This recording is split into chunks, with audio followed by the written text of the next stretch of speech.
I heartily welcome them to our midst. And at the same time, we are very proud and we are very glad that in spite of inclement weather, in spite of the 8th time that was created by the result of the recently declared election,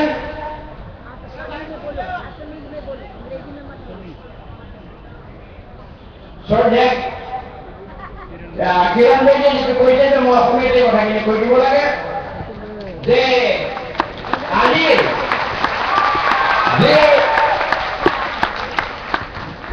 butter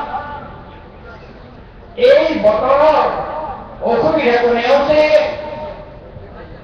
সত্য সমাপ্ত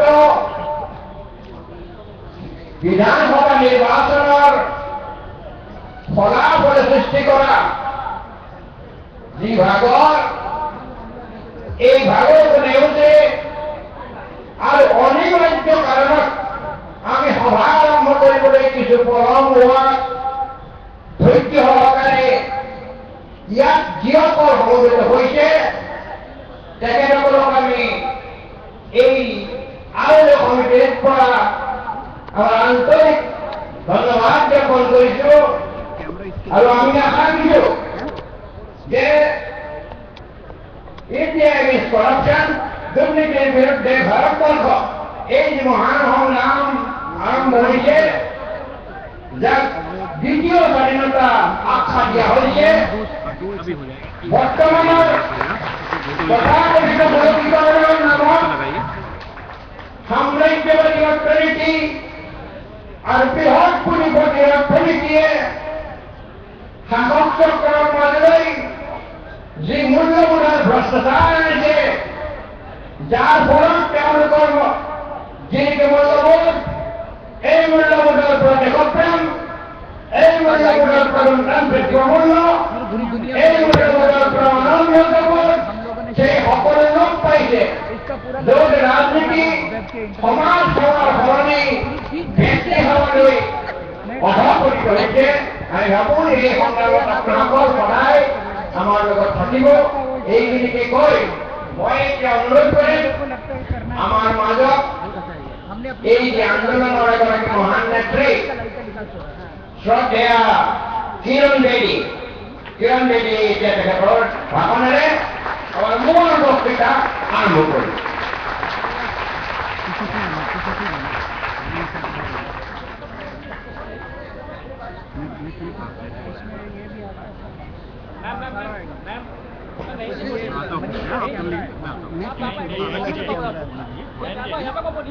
बोलो ये mic ले ये इस camera को ऐसे ऐसे घुमा देंगे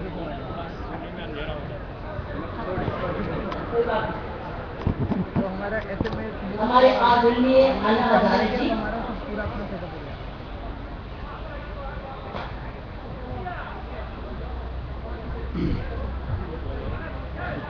अन्ना हजारे जी और हमारे भाई अखिल गोगोई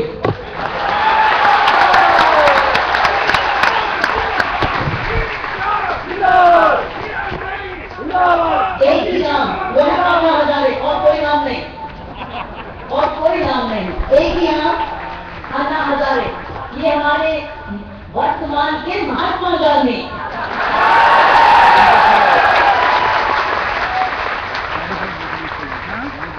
और गोगोई असम के अन्ना हजारे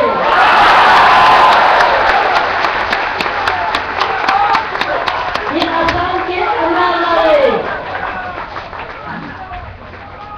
जब हम अन्ना हजारे जी का नाम लेते मेरे साथियों मेरे भाई अरविंद केजरीवाल स्वामी अग्निवेश जी मनीष सिसोदिया जी और मेरे साथियों जब हम अन्ना हजारे जी का नाम लेते हैं तो हम ईमानदारी का नाम लेते हैं हम ऑनेस्टी का नाम लेते हैं हम सादगी का नाम लेते हैं हम राष्ट्रभक्ति का नाम लेते हैं हम ग्रामीण विकास का नाम लेते हैं अन्ना हजारे का मतलब ये सब कुछ है ईमानदारी सच्चाई सादगी ग्रामीणों को पूरी शक्ति उनकी पूरी ताकत और सरकार में पारदर्शिता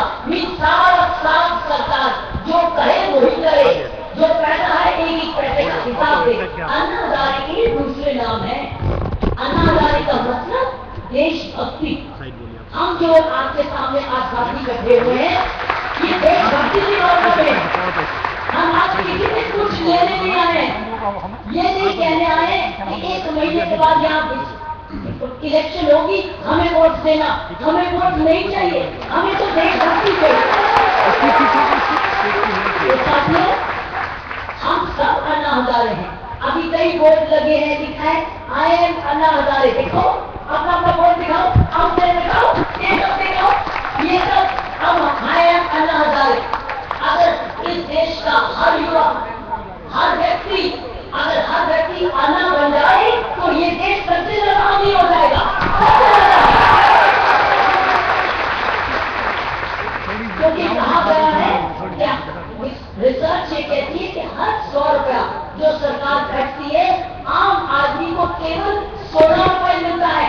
84 रुपीज कोई और चला जाता है, 1 रुपये और चला जाता है। अगर हम समझते हैं कि हमारी असली डेमोक्रेसी है जहां, तो डेमोक्रेसी का मतलब ये नहीं है कि 5 साल के बाद एक बार वोट देना। इसका ये मतलब नहीं है। ये एक वोट देना है, लेकिन 5 साल क्या करना है? सो जाना है, चुप करके बैठ जाना है? नहीं, एक पैसे का इनाम देना है। इसलिए अन्ना हजारे का मतलब ये है, अन्ना हजारे का मतलब है डेमोक्रेसी में 5 साल के बाद एक वोट तो देना है, और वोट भी उसको देना है जो ईमानदारी में विश्वास करे। लेकिन उसके साथ साथ अगर हमें वोट डाल दो, जो भी सरकार आए, उसमें इस तरीके की जनता की ताकत सरकार से बोले हमें एक पैसे का हिसाब दो, तब इसको हम डेमोक्रेसी मानेंगे। जब हम ये मानने लगेंगे तो हम एक व्यक्ति अन्ना बन जाएंगे। जब हम हिसाब अपने में ताकत रखेंगे, अपने में विश्वास रखेंगे कि हम सरकार से मांग सकते हैं, तो जब ऐसे इकट्ठे होते हैं तो सरकार भी आपसे डरती है, क्योंकि आप सबके वोट से ही उसे वापस आना है।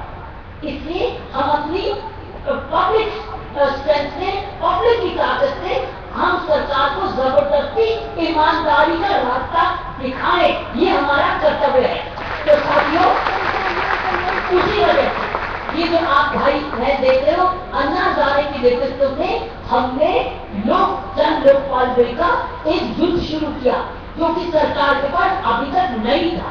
इसके बारे और कानून के बारे अरविंद केजरीवाल और स्वामी जी और अन्ना आपको बताएंगे। लेकिन मैं ये बताना चाहती हूँ कि सरकार, सेंट्रल गवर्नमेंट में तो एक इंडिपेंडेंट एंटी करप्शन अथॉरिटी आएगी, क्योंकि यही तो हमारा युद्ध है सारे देश के लिए कि सरकार के ऊपर कोई भी भ्रष्टाचार का अगर आरोप लगे तो एक इंडिपेंडेंट एंटी करप्शन अथॉरिटी, जिसका नाम है लोकपाल, वो हो और उसकी इन्वेस्टिगेशन कर सके, उसकी जांच कर सके। लेकिन उसमें से आप पूछेंगे, हम तो आसाम के निवासी हैं, हमको क्या इसमें मिलने वाला? हमको क्या मिलने वाला? जैसे जैसे सेंट्रल गवर्नमेंट में लोकपाल आएगा, स्टेट में भी लोक आयुक्त आएगा, जो आपके पास है, लेकिन हम कमजोर हैं। वो नहीं, वो वैसा नहीं है जैसा होना चाहिए। तो मुझे क्या कहना है आपको?